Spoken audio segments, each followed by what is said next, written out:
잠시 영상 하나 감상하는 시간을 갖겠습니다. 잠시 띄워주시면 좋겠습니다. 예.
여러분이 지금 들으시고 보고 계시는 이 오페라는 베르디라고 하는 사람이 작곡한 나비꼬라고 하는 그런 오페라입니다.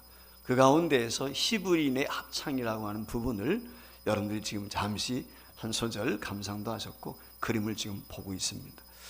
이탈리아가 오스트리아의 침략을 받아서 어려움을 겪고 있을 때 이 베르디라고 하는 작곡가가 이 오스트리아로부터 위협을 받고 한 상황 가운데 있는 이탈리아 백성들을 위로하고 용기를 주기 위해서 만든 노래가 바로 이 나비꼬라고 하는 이 한마디 오페라인 것입니다. 그런데 이 오페라의 노래 지금 보시면 것처럼 가사 여러분들 띄워주셔서 아마 아시겠지만은 이것은 이 바벨론 포로, 이스라엘 백성들이 구약 성경에 보면 바벨론의 포로로 잡혀가게 되었을 때 그 바벨론의 그 포로지에서 그 요단강 이스라엘 백성들 이스라엘 성을 바라보면서 노래하는 그런 노래 이야기가 여기 기록이 되어 있거든요. 그래서 나비꼬라고 하는 이름이 붙은 이유는 다른 것이 아니고 바로 느부갓네살, 바벨론의 왕이었던 느부갓네살이라고 하는 이름이 이 이탈리아어로 줄여가지고 나비꼬라고 하는 얘기죠. 그래서 이 나비꼬라고 하는 이 음악을 통해서 당시 이스라엘 백성들이 그 바벨론 강가에서 자신의 고향 조국을 기억하면서 노래했던 것처럼 오스트리아로부터 침략을 받아서 어려움을 겪고 있는 이탈리아 백성들, 낙심하고 절망하고 있는 이탈리아 백성들에게 위로와 소망을 주기 위해서 만든 노래가 바로 이 나비꼬라고 하는 오페라인 것이죠. 이 오페라의 내용을 보면은 우리가 계속해서 내용을 듣다 보면 여러분들이 혹시라도 인터넷에서 찾아볼 수가 있는데 굉장히 슬픈 노래처럼 그렇게 정감이 있지만은 또 그런 부분이 있거든요. 그래서 여러분들 그림에서도 보는 것처럼 이게 무너진 성벽 아니겠어요? 한마디로 말하면은 바벨론 포로로 끌려가 있는 포로들의 갖가지 모습이다. 이렇게 생각해도 틀리지 않을 것입니다. 근데 이 슬픈 노래인데 장엄하면서도 이 안에 중요한 것이 뭐냐면 희망이 담겨 있다는 것입니다. 그것은 뭐냐면 이스라엘 백성들이 바벨론에서 포로 생활 70년 후에 귀환할 것을 예레미야 선지자를 통해서 예언을 하셨죠. 그러니까 이스라엘 백성들이 그걸 알고 비록 바벨론 강가에서 슬픈 노래를 부르고 있지만 그 슬픈 노래로 끝나는 것이 아니라 언젠가는 이스라엘이 예루살렘이 회복될 것이다, 돌아갈 것이다 라는 기대감을 가지고 있는 희망의 노래다 라고 이야기할 수 있죠. 마찬가지로 베르디가 지금 오스트리아의 침략을 받아서 고통 가운데 있는 이탈리아 백성들에게 용기를 주고 희망을 주기 위해서 만든 노래가 바로 이 나비꼬입니다. 그래서 이탈리아 사람들은 이 나비꼬라고 하는 베르디의 오페라를 제2의 애국가다, 제2의 애국가일 정도로 그렇게 즐겨 부르고 즐겨하는 노래 중에 하나라고 하는 것이죠. 자, 오늘 스바냐 선지자가 본문 말씀 14절에 보면은 이렇게 이야기하고 있습니다. 시온에 따라, 시온은 예루살렘이죠. 노래할지어다 이스라엘아 기쁘게 부를지어다. 예루살렘 따라 전심으로 기뻐하며 즐거워할지어다. 한마디로 말하면 기뻐하고 즐거워하라, 노래하라 이렇게 말씀을 하고 있거든요. 스바냐서는 스바랴라고 하는 선지자에 의해서 기록이 된 것입니다. 근데 이 스바냐 선지자는 남쪽 유다 13번째 왕이 히스기야인데 히스기야의 현손입니다. 한마디로 말하면 히스기야의 증손자가 되는 것이죠. 이 말의 의미는 뭐냐면 스바냐가 왕손이다 라고 이렇게 이해하면 좋을 것입니다. 그런데 그 아버지가 굿인데 굿이 아버지가 아들을 낳고 이름을 스바냐라고 줬어요. 그러니까 왜 스바냐라고 이름을 줬을까라고 하는 배경을 우리가 이해해야 되는데, 스바냐라고 하는 말의 의미는 보호란 뜻입니다. 스바냐라는 말은 보호한다, 덮는다, 감싼다 이런 의미가 있어요. 야라고 하는 말은 야훼, 하나님이시죠. 그러니까 스바냐라고 하는 말은 하나님께서 보호해 주신다, 하나님께서 감싸 주신다, 한마디로 말하면 하나님이 지켜주신다는 것이죠. 그런 의미를 담고 있는 것입니다. 시대적 배경이라고 하는 것은 다른 것이 아닙니다. 이 스바냐가 태어날 때 그때 왕이 누구였느냐는 것이거든요. 여러분 아시는 것처럼 히스기야는 중병에 걸려서 하나님 앞에 간절히 벽을 향하여 기도하게 되었을 때 그 기도를 들으셨던 하나님께서 이사야 선지자를 보내가지고 그의 병을 치료해 주셨어요. 그래서 15년 동안 그의 생명이 연장을 받거든요. 근데 그 15년 동안 생명 연장을 받게 될 때 낳은 자식이 하나 있는데 그게 므낫세, 외아들인 것이잖아. 그 므낫세가 히스기야의 뒤를 이어서 14번째 이 남쪽 유다의 왕이 돼요. 근데 히스기야는 종교개혁을 일으킬 정도로 아주 경건한 사람, 하나님의 사람이었어요. 다윗 이후로 하나님을 잘 신봉하는 그런 믿음의 사람이었어요. 그런데 그 믿음의 아버지에게서 태어난 므낫세는 망나니 중에 개망나니입니다. 그렇게 나쁜 왕일 수가 없어요. 전해져 오는 이야기를 들어보면 이 므낫세가 51년 동안 왕위에 올라서 통치를 했는데 이사야 선지자가 그때 당시에 아버지의 대를 이어서 선지 활동을 했단 말이죠. 근데 이 이사야는 미워해가지고 죽이는데 상자에 담아가지고 톱으로 켜서 죽였다고 그래요. 얼마나 끔찍합니까? 산 사람을 톱으로 켜서 그러니까 얼마나 악독한 사람이고 폐역한 사람인가 라고 하는 걸 알 수가 있는 것입니다. 그러니까 이 아모스라고 하는, 므낫세라고 하는 사람이 통치하게 될 때 아버지 시대와는 전혀 다르게 우상숭배에 빠졌어요. 백성들도 마찬가지예요. 그래서 왕족으로 살아간다는 것은 어떻게 보면 위험을 감수해야 돼. 왜냐하면 므낫세 입장에서 볼 때 혹시라도 왕족 가운데서 반란을 일으킬까 봐 감시자를 둘 수밖에 없었던 것이죠. 그래서 여차하면 해치우는 것이죠. 그러니까 이 스바냐의 아버지 굿이가 이런 상황 가운데서 내 아들이 하나님이 지켜주시고 보호해 주시기를 원한다 라고 하는 마음을 담아서 지은 이름이 바로 스바냐라고 하는 것이죠. 즉 그러니까 이 스바냐가 태어날 때 완악한 왕, 이 므낫세라고 하는 악독한 왕 밑에서 태어났기 때문에 그의 이름을 스바냐라고 지은 것입니다. 그리고 스바냐가 장성해서 선지자가 되었습니다. 선지자 활동을 하게 되었을 때 므낫세가 죽고 므낫세의 아들 아몬이라는 사람이 왕이 오르는데 20살의 왕이 되거든요. 근데 20살의 왕이 됐는데 아몬이 2년 만에, 이 아몬 역시 아버지를 닮아서 아주 악독한 거예요. 안 좋은 거예요. 그러니까 어떻게 합니까?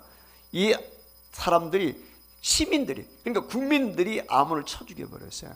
그래서 아몬이 이제 왕이 됐는데 22살에 죽인 거예요. 백성들한테 죽임을 당한 것이지. 그래서 신하들이 그 아몬의 아들, 그게 누구냐면 요시야거든요. 여러분 아시는 것처럼 요시야의 종교개혁 이야기하잖아요. 믿음이 좋은 사람, 요시야를 왕으로 옹립하게 되는데, 그때 요시야의 나이가 8살이에요 여러분 한번 생각해 보세요. 8살 나이에 22살 먹은 아버지가 죽는 것을 보았어요. 맞아 죽는 것을 보았단 말이에요. 얼마나 끔찍한 걸 목격을 했어요. 그리고 8살에 왕이 되었는데 정치를 압니까? 무엇을 압니까? 치세를 아는 게 아니잖아요. 그리고 그를 왕으로 옹립하는 신하들은 어떻게 하겠어요? 아무래도 그 신하들이 아마 어린 왕인 요아스를 주변에서 조절하겠지요. 그러니까 얼마나 고통스러울까. 어려운 환경 속에 있는 걸 익히 알 수 있죠. 바로 이때 이런 상황 가운데에서 선지 활동을 했던 사람이 누구냐? 바로 오늘 본문에 나와 있는 스바냐라고 하는 것이죠. 그래서 요아스가 왕이 되었음에도 불구하고 아직 어린 나이였기 때문에 그가 확고한 정치 기반이 없으니까 그 므낫세부터 내려왔던 정치적인 상황, 종교적인 상황, 우상 숭배하고 악한 모습이 여전히 그 사회 속에서는 있었다는 것이죠. 한마디로 말하면 정치적으로 종교적으로 혼란스럽고 어려운 시대에 스바냐라고 하는 사람이 선지 활동을 했다라고 이렇게 이야기할 수 있어요. 그래서 스바냐서가 3장으로 되어 있는데 1장, 2장 내용의 말씀을 보면 스바냐가 이 패역한 이스라엘 백성들, 특별히 유다 백성들을 향해서 북쪽 이스라엘 이미 아술에 의해서 멸망을 당한 후니까 이 남쪽 유다에 대한 하나님의 심판, 징계에 대해서 말씀을 하는데 스바냐서 1장 2절 말씀에 보면은 스바냐가 이렇게 이해를 합니다. 여호와께서 이르시되 내가 온 땅에서 모든 것을 진멸하겠다. 한마디로 말하면은 예루살렘을 비롯한 모든 거리 전체를 심판할 것이다 라고 하는 말씀을 1장 2장에서 이야기하고 있어요. 그런데 3장에 오면서 반전이 일어나게 되는데 그것이 뭐냐면 오늘 본문에서 이야기하고 있는 것처럼 하나님께서 어떻게 하신다? 그들에게 기쁨을 주신다는 거예요. 그들을 지켜주신다는 것입니다. 하나님께서 찬송할 수 있도록 해주겠다. 한마디로 말하면 돌이키는 자, 회개하는 자 하나님께서 회복시켜 주시겠다. 그들의 인도자가 되어주시겠다 라고 이렇게 선포를 하고 있는 것입니다. 그러니까 오늘 본문의 메시지는 바로 돌이키는 사람, 죄 가운데 있지만 회개하는 사람, 그 사람들에게 하나님께서 기쁨을 주시고 은혜를 주셔서 찬송하도록 하겠다 라고 하는 내용의 말씀이 오늘 본문에 기록이 되어 있는 것이죠. 오늘 저와 여러분도 저는 마찬가지라고 생각이 돼요. 오늘 시대에 하나님 앞에 서 있는 사람, 믿음으로 사는 사람, 하나님의 은혜를 던집은 사람은 찬송해야 돼요. 이 백성은 나를 위하여 지었나니 나의 찬송을 부르게 하기 위한 것이라고 그랬어요. 저와 여러분을 구원해 주신 이유는 주님을 찬송하도록 하기 위해서. 그러니까 구원받은 성도는 누구나 할 것 없이 찬송해야 돼요. 저와 여러분이 저주마다 마땅한 존재였어요. 지옥에 떨어질 수밖에 없는 영원한 형벌을 면할 수 없는 죄인들이었단 말이죠. 바울 사도와 같이 귀했어요. 심판의 대상이었어요. 근데 하나님께서 독생자 예수 그리스도를 이 땅에 보내주시어서 그의 구속의 은혜를 입어가지고 하나님의 자녀가 되었고 주님을 찬양할 수 있는, 기뻐할 수 있는, 노래할 수 있는 성도가 되었다는 거예요. 그래서 오늘 여기 14절 말씀에 보면 이 심판에 놓여있는 이스라엘 백성들을 향하여 하나님의 돌이키심과 더불어 너희들은 찬양하라, 시온에 따라 노래할지어다, 이스라엘아 기쁘게 부를지어다, 예루살렘 따라 전심으로 기뻐하며 즐거워할지어다 라고 권면하고 있는 것입니다. 자, 그러면은 왜 심판을 얘기했던 이 하나님께서 스바냐 선지자를 통하여 이처럼 기뻐하고 즐거워하고 찬송하라고 이야기했을까? 이유가 15절에 나와 있죠. 그 15절 말씀에 보면은 크게 세 가지 이유를 말씀을 하고 있는데 첫 번째가 무엇이냐? 그것은 하나님께서 그들의, 즉 이스라엘 백성들의 모든 형벌을 제거해 주셨다라고 이야기를 하고 있어요. 그러니까 너희가 찬송해야 될 이유는 심판을 면했기 때문이다. 한마디로 말씀은 그거예요. 자, 우리가 로마서 6장 23절 말씀에서 보는 것처럼 죄를 지으면 어떻게 돼야 돼요? 대가 지불을 해야죠. 죄의 삭은 사망이, 심판이 있단 말이죠. 형벌을 면할 수 없는 것이 우리 인간이지요. 민수기 14장 18절 말씀에도 보면은 하나님께서 이렇게 말씀을 했어요. 여호와는 노하기를 더디하시고 인자가 많아 죄악과 허물을 사하시나 형벌받을 자를 결탄코 사하지 아니하시고 아버지의 죄악을 자식에게 갚아 3, 4대까지 이르게 하리라. 이 말이 무슨 얘기예요? 죄를 지은 자, 형벌마다 마땅한 자에게는 3, 4대 이르기까지 꼭 하나님이 심판하시겠다. 하나님의 엄중한 심판을 말씀을 하는 거예요. 근데 이런 심판을 받아야 될 저와 여러분이 하나님이 면제해 주셨다는 거예요. 그 일로 감사하고 찬송하라는 거예요. 자, 여러분 조금 전에 말씀을 드렸어요. 므낫가가 얼마나 악한 왕인지. 이 므낫세가 우상 숭배해서 심지어는 어떻게 합니까? 예루살렘 성전이 있는 그 뜰하는 데가 말이죠, 자기가 우상 만들어요. 그리고 심지어는 이 므낫세가 얼마나 악독한 왕인지 자기 자식을 잡아가지고 제물 삼아서 인신 제사를 드립니다. 자기 자식을. 얼마나 악독한 사람이에요. 이게 그 시대였거든요. 여러분, 그런 왕만 이렇게 악독했겠어요? 악만 폐역했겠습니까? 아니죠. 왕의 수종을 들고 있는 신하들 다 폐역했어요. 그럼 왕의 신하들만 그랬느냐? 아니에요. 예루살렘 거민들도 마찬가지예요. 그 시대에 살고 있는 백성들도 다 우상 숭배에 빠졌고 하나님을 거역했고 죄 가운데 빠져 있단 말이죠. 그래서 이 하나님께서는 이 심판에 대한 말씀을 하시는데 역대하 33장 5절 이하에 보면은 이 므낫세의 악독한 면에 대해서 이야기하면서 9절에 이런 말씀을 하셨어요. 화면에 뜨는지 모르겠는데, 예, 떴으면 같이 읽어볼까요? 유다와 예루살렘 주민이 므낫세의 게임을 받고 악을 행한 것이 여호와께서 이스라엘 자손 앞에서 멸하신 모든 나라보다 더욱 심해요. 자, 오늘 여기 말씀해 보세요. 므낫세가 악한데 악한 왕의 게임을 받아서 모든 백성들이 타락한 거예요. 화면 다시 한번 띄워주세요. 그런데 여기 중요한 단어가, 그 모든 백성들이 악하게 타락을 했는데 하나님께서 이스라엘 주변 나라들을 심판하셨어요. 하나님이 심판하실 때는 죄 때문에 심판하시는 거예요. 그런데 그 이스라엘 주변 나라들이 하나님의 심판을 받았는데 심판받은 나라보다 이스라엘이 더 패역했다는 거예요. 더 악했다는 것입니다. 이 말의 의미는 뭐예요? 그러니 필경 하나님의 심판이 있다는 거예요. 쉬운 얘기로 말하면 그거예요. 이스라엘 백성은 선민 아닙니까? 하나님의 자녀. 근데 이방 민족보다 더 악했단 말이에요. 오늘날로 말하면 예수 믿는 사람이 하나님을 제대로 믿지도 않고 세상 사람보다 더 악하다는 거예요. 그러니 하나님의 심판이 있다 라고 하는 이야기를 하고 있는 것이죠. 그 모습을 보면서 심판을 예언하게 되었을 때 백성들 스스로도 이제 우리는 망했구나, 우리는 가망이 없구나 라고 하는 것을 느낄 수밖에 없어요. 모든 백성들이 절망 가운데 있습니다. 이제 하나님의 심판이 임한다라고 지금 스바냐 선지자를 통해서 예언을 했는데 돌연 하나님께서 너희가 기뻐하라, 찬양하라 말씀을 하고 있거든요. 그 이유가 뭐예요? 좀 전에 말씀한 것처럼 15절에 나와 있는 세 가지 이유 중에 첫 번째, 하나님께서 너희들의 모든, 한마디로 말하면 형벌을 면제해 주셨다, 용서해 주셨다. 여러분, 이것보다 좋은 소식이 없어요. 복음이 무엇입니까? 좋은 소식이죠. 예수님이 이 땅에 오실 때 하늘은 영광이요 땅에서는 기뻐하심 입은 자들에게 평화로다. 좋은 소식이야. 복음이죠. 니앙겔리오. 주님이 오실 때 그랬단 말이에요. 천군과 천사가 노래했단 말이에요. 여러분, 예수 그리스도가 이 땅에 오셨어요. 왜 오셨어요? 바로 다른 이유가 아니라 저와 여러분의 죄를 담당하시고 모든 형벌을 면제해 주시기 위해서 오신 거죠. 그래서 이사야에 기록된 말씀처럼 우리의 허물과 죄악을 그에게 담당시키셨다. 예수께 다 담당시켰어요. 그래서 예수님이 속죄양이 되셔서 십자가에서 저와 여러분의 영원히 받아야 될 심판, 형벌을 면제해 주신 것입니다.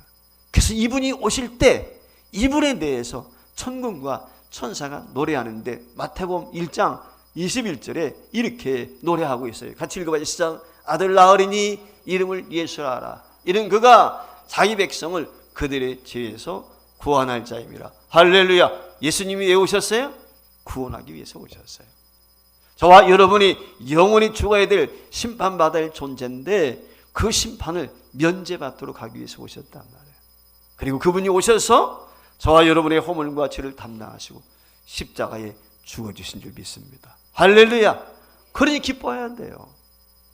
예수 믿는 사람은 감사해야 돼요. 왜 인상 써요? 왜 화를 내요? 이 감격이 없어서 그래요.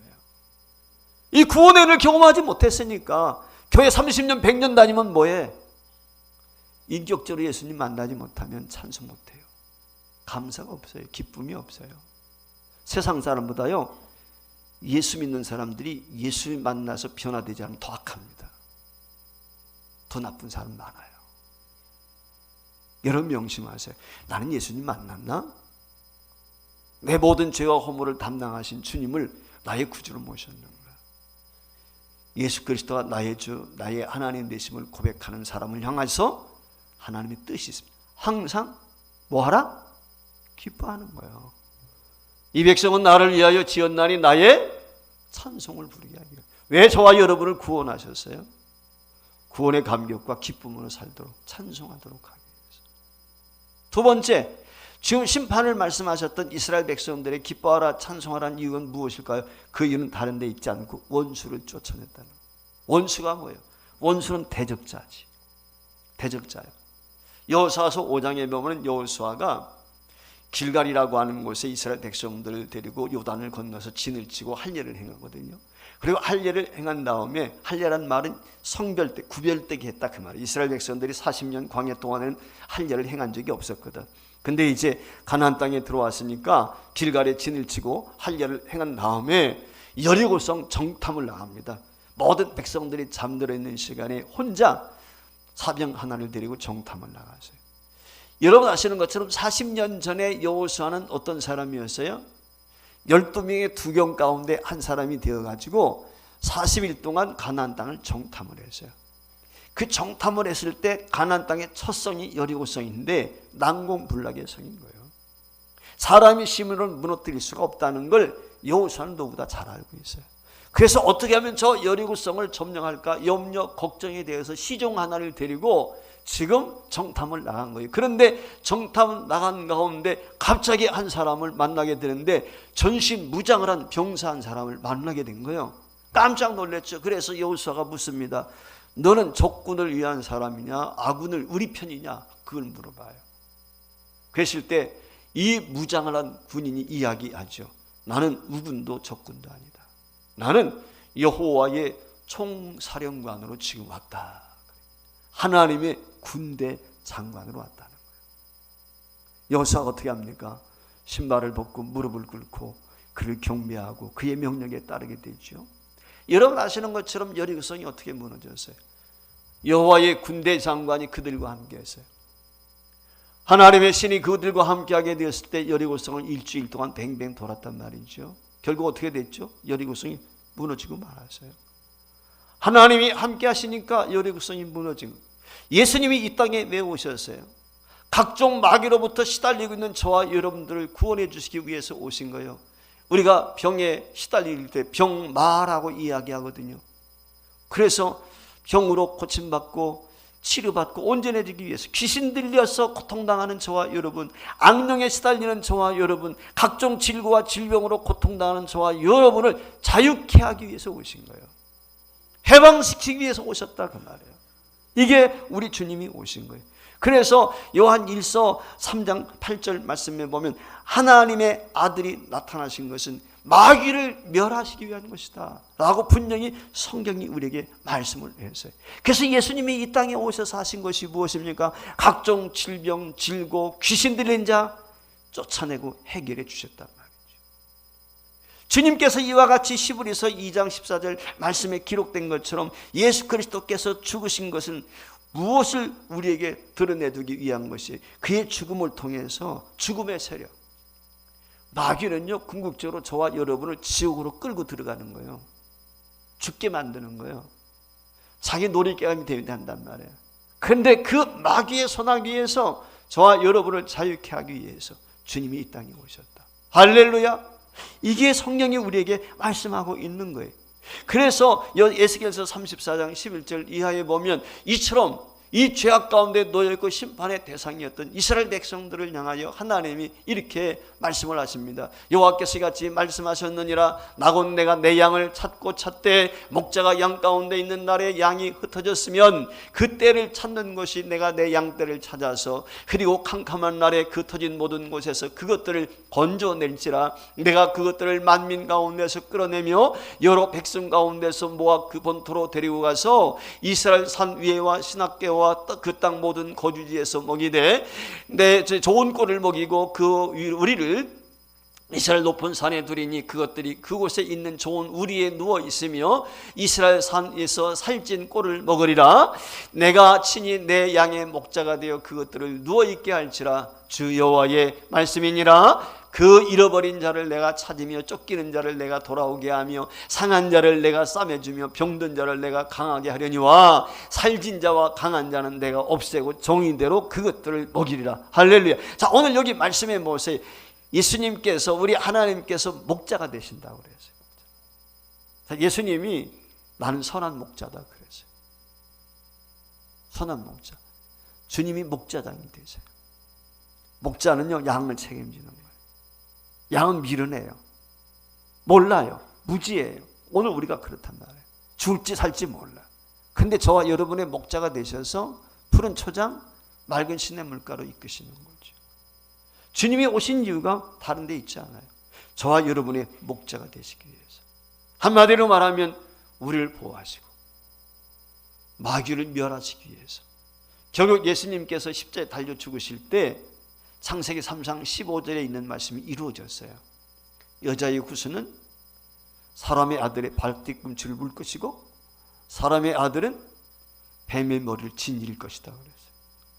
결국 예수님께서 십자가에 달린 것은 뱀이 사람의 아들의 뒤꿈치를 물은 거예요.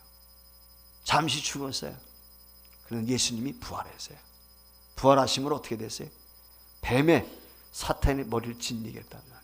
그래서 예수님이 부활하심으로 사탄으로부터 저와 여러분이 자유케 된 것이죠. 따라서 이처럼 자유함을 얻은 여러분, 우리 성도들은 어떻게 돼요? 나 자유 얻었네, 너 자유 얻었네. 찬송해야지요. 기뻐해야지요. 감사해야 되는 거예요. 왜 짜증내십니까? 왜 원망 불평이 있어요? 이 구원의 감격이 없어서 그래요. 기뻐하세요. 찬송하세요. 즐거워하세요. 이것이 아버지의 뜻입니다. 부모가 똑같거든요. 내 자식이 기뻐하면 나도 기뻐요. 내 자식이 우울하면 나도 우울한 거예요. 저와 여러분은 세상 가운데서 늘 승리하고 기뻐할 수 있도록 이미 사탄 마귀를 밟아버리셨어요. 누가?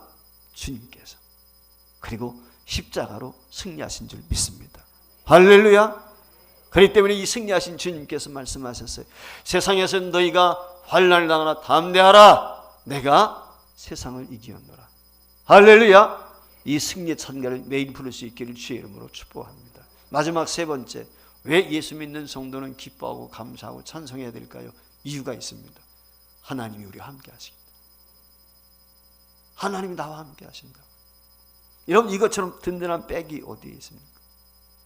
좀 전에 말씀을 드린 것처럼 여호수아가 어떻게 했습니까? 군대 장관 나가게 되었을 때 바로 그와 같은 현상을 보지 않습니까?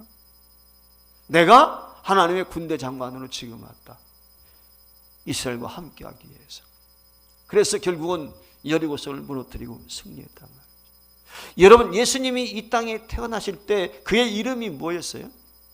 천군과 천사가 마리아에게 그의 이름을 가르쳐 주는데 그의 이름을 뭐라고 이야기하십니까? 마태복음 1장 23절 말씀 한 목소리 힘차게 읽습니다. 시작. 보라, 처녀가 잉태하여 아들을 낳을 것이요 그의 이름은 임마누엘이라 하리라 하셨으니 이를 번역한즉 하나님이 우리와 함께 계시다 함이라. 자, 임마누엘이 무슨 뜻이에요? 하나님이 우리와 함께 하신다. 나와 함께 하신다는 거예요. 예수님이 십자가 지고 돌아가신다는 이야기를 들으니까 제자들이 불안했어요. 두려워했어요. 걱정했어요. 그때 요한복음 14장 1절 말씀에 보면 너희는 마음에 근심하지 말아라. 하나님을 믿으니 또 나를 믿으라 그랬어요. 그러면서 예수님께서 하신 말씀이 뭐라고 했느냐? 영원토록 너희와 함께 있겠다 그랬어요. 내가 다른 보혜사 성령님을 너희에게, 나는 떠나가지만 보혜사 성령님을 너희에게 보내주셔서 너희와 영원히 함께하게 하겠다. 마태복음 28장 20절 말씀에 보면 아시는 것처럼 예수님이 승천하시기 직전에 볼지어다 세상 끝날까지 항상 내가 너희와 함께 있겠다. 임마누엘, 주님이 우리와 함께 하신 예수의 영, 성령이죠. 그분이 오늘 우리에게 오셨어요. 그리고 우리와 함께 하시는 것입니다. 사랑하는 성도 여러분, 하나님께서 저와 여러분에게 가장 귀한 선물을 주셨어요. 그것은 세상의 어떤 금은 보화가 아닙니다. 달아서 없어지는 그런 게 아니에요. 영원히 다 없는 예수 그리스도 메시아를 저와 여러분의 선물로 주셨어요. 그 아기 예수 속에 하나님의 모습이 있고 하나님의 마음이 담겨 있고 하나님의 사랑이 그 안에 농축되어 있는 것입니다. 내가 너를 얼마나 사랑하는지, 내가 너를 얼마나 아끼는지, 내가 얼마나 너를 바라보고 있는지. 오늘 스바냐서 3장 17절에 무엇이라고 찬송을 합니까? 너로 말미암아 기쁨을 이기지 못하며 너를 잠잠히 사랑하시며 너로 말미암아 즐거이 부르며 너를 기뻐하시리라. 왜? 하나님께서 저와 여러분을 값주고 사셨기 때문에. 누구보다도 귀한 존재거든요. 그러니까 하나님이 귀한 존재인 저와 여러분을 위해서 오늘 기뻐할 수 있도록 이와 같이 사탄을 멸하시고 동시에 하나님이 함께 하시고 모든 죄와 허물을 다 용서하셔서 하나님의 거룩한 백성 되게 하셔서 주님을 찬양하도록 만드신 것입니다. 이 구원의 감격과 기쁨이 있는 사람, 당연히 주님을 찬양할 수밖에 없고 기뻐할 수밖에 없는 것입니다. 예수님이 이 땅에 첫 번째 오심은 바로 임마누엘로 이 땅에 오셨습니다. 그러나 두 번째 그분이 오십니다. 그분은 심판주로 오십니다. 심판주로 오시는 주님을 모든 백성, 신불신간 누구나 보게 될 것입니다. 그런데 중요한 게 있어요. 메시아로 오셨던, 임마누엘로 오셨던 주님을 경험하지 못한 사람은 심판주로 오시는 주님을 만나게 될 때 벌벌 두려워 떨 수밖에 없어요. 그 형벌을 면할 수가 없어요. 그러나 임마누엘의 주님을 경험한 사람은 심판주로 오시는 주님을 맞이하게 될 때 할렐루야 찬송부를 두 손 들고 나아가 영접하게 될 것입니다. 왜 그렇습니까? 그분과 더불어 영원한 천국에서 왕노할 것을 알기 때문에 그렇습니다. 사는 성도 여러분이요, 왜 저와 여러분이 하나님을 기뻐해야 되고 찬송해야 되고 즐거워해야 될까요? 다시 한번 14절 15절 말씀 한 목소리로 함께 읽습니다. 시작. 시온에 따라 노래할지어다. 이스라엘아 기쁘게 부를지어다. 예루살렘에 따라 진심으로 전심으로 기뻐하며 즐거워할지다. 이는 여기에 빠졌지만 이는 같이 시작. 여호와가 내 형벌을 제거하였고 내 원수를 쫓아냈으며 이스라엘 왕 여호와가 내 가운데 계시니 내가 다시는 화를 당할까 두려워하지 아니할지라. 할렐루야. 세상 끝날까지 저와 여러분이 함께 하시는 그 주님이 오늘 그처럼 말씀을 하셨어요. 여러분, 신앙은 생활입니다. 현실입니다. 현실과 동떨어진 것은 신앙이냐 아니에요. 금번 코로나를 겪으면서 미국에 있는 연구기관에서 한국인 크리스찬과 미국인 크리스찬을 조사를 했어요. 코로나 겪기 이전과 겪은 후에 신앙이 좋아졌는가 나빠졌는가.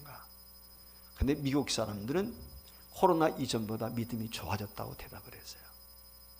근데 한국 사람들은 코로나 이전보다 믿음이 떨어졌다고 대답을 했어요. 그것이 결국 오늘날 빈자리 이렇게 나타나는 거예요. 약 한 30%가 떨어졌다고 봐요. 한국 교회가 코로나 때문에 출석률이 30% 정도 떨어졌다는 거예요. 지금. 반면에 미국은 더 열심히 모인다. 코로나 기간 동안 그들도 우리와 똑같이 모이지 못했고 교제하지 못했어요. 근데 코로나 지난 후에 그들은 믿음이 성장했는데 한국 사람은 믿음이 떨어졌어요. 한국이 대단한 부흥을 일으키고 영적인 각성을 일으킨 것 같지만 문제가 있습니다. 교회 생활과 세상 사례가 달랐기 때문에 그래요. 교회 오면 크리스찬이에요. 집에 오면 가면 어때요? 여러분 사회 직장에 가면 어때요? 여러분 사업장에 가면 예수 냄새가 없어요. 세상 사람과 동일한 것입니다. 이게 한국교회 문제죠. 사랑하는 여러분이요, 삶이 중요합니다. 삶의 경건. 제가 드리고 싶은 말이 그거예요. 일상의 경건이 중요해요. 교회 와서 아무리 경건한 척 해봤자 그리스도의 빛된 자녀가 될 수가 없어요. 여러분이 부르짖어 기도해도 주님은 듣지 않아요. 예수 믿는 척해도 주님은 아세요. 저와 여러분은 세상의 소금이고 빛입니다. 빛이 돼야 되고 소금이 돼야 됩니다. 소금은 녹아지는 거예요. 빛은 자기를 태우는 거예요. 여러분 스스로 물어보세요. 내가 빛된 삶을 살고 있나? 내가 소금의 역할을 감당하고 있나? 희생하지 않잖아요. 손해보지 않으려고 그러잖아요. 우리 아줌마들 특별히 시장 갈 때 손해보라고 그랬잖아요. 제가 채소 살 때 나쁜 거 사오라니까요. 배추 살 때 나쁜 거부터 사라고요. 좋은 거부터 살지 말고. 과일 살 때 썩은 거부터 사라니까. 교회 권사 정도 되면 그래야 돼. 응? 근데 그냥 좋은 것만 고르잖아. 좋은 것만. 알아. 소부지 읽게 권사인 줄. 그런데 와가지고 뒤적거리고 있거든. 과일이 썩어 나가는데. 예수 안 믿어 그 사람. 그런데 소부지 권사인 줄 아는데 제일 끝장에 와가지고 배추를 사도 말이죠. 다 낡아빠려 뒤적뒤적 하다가 망가진 거 사가지고 간단 말이죠. 내가 예수 믿는다고 권사라고 이야기하지 않아도요, 알아요. 그 사람이 압니다. 예수쟁이는 손해보기 위해서 예수 믿는 거예요. 예수쟁이는 희생하는 것입니다. 예수쟁이는 주는 거예요. 그래서 제가 늘 요즘에 말씀을 드리는 것이 비우는 훈련을, 비우는 능력. 비우는 거예요, 비우는. 여러분 죽을 때 가져갈 거 아무것도 없어요. 몸뚱이 하나만 가요, 몸뚱이 하나만. 다 놓고 갈 거예요. 여러분 지금부터 비우는 훈련 하세요. 그럼 하나님께서 하나님이 채우시는 거예요. 하나님이 채우는데 기대가 되지 않아요? 내가 노력 애쓰고 이것 아웅바둥이거든요. 여기는 기대할 게 없어요. 저는 기대하며 삽니다. 하나님이 채우실 것을, 하나님이 공급하실 것을. 어제도 어떤 목사님들 만나실 때 제가 그런 얘기를 했어요.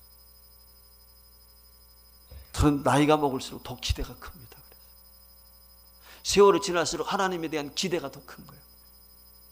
주님 만날 기대, 그리고 하나님께서 인도하실 기대. 기대가 있으면요 가슴이 벌렁벌렁벌렁 하는 거예요. 흥분됩니까? 여러분 이런 저처럼 이런 흥분됨이 있어요? 감격이 있어요? 예수쟁이는요 매일 흥분해야 해요. 예수는 매일 기뻐해야 되는 거예요. 매일 감사해야 돼요. 기적 베풀어 줄 줄 믿습니다. 질병 치료할 줄 믿습니다. 사악한 마귀는 무적행 속에 빠뜨려질 줄 믿습니다. 사악한 영은 떠나갈지어다. 병만은 물러갈지어다. 가난은 떠나갈지어다. 선포하세요. 왜? 여러분은 하나님의 능력자예요. 하나님의 백성이에요. 하나님의 소유된 주의 자녀들 아닙니까? 기뻐하세요. 감사하세요. 찬송하세요. 이게 주님의 대망을 기다리는 성도의 모습이에요. 할렐루야. 우리 소부지일교회가 늘 기쁨이 충만한, 감사가 있는, 감격이 있는 그런 성도 교회 되기를 주의 이름으로 축원합니다.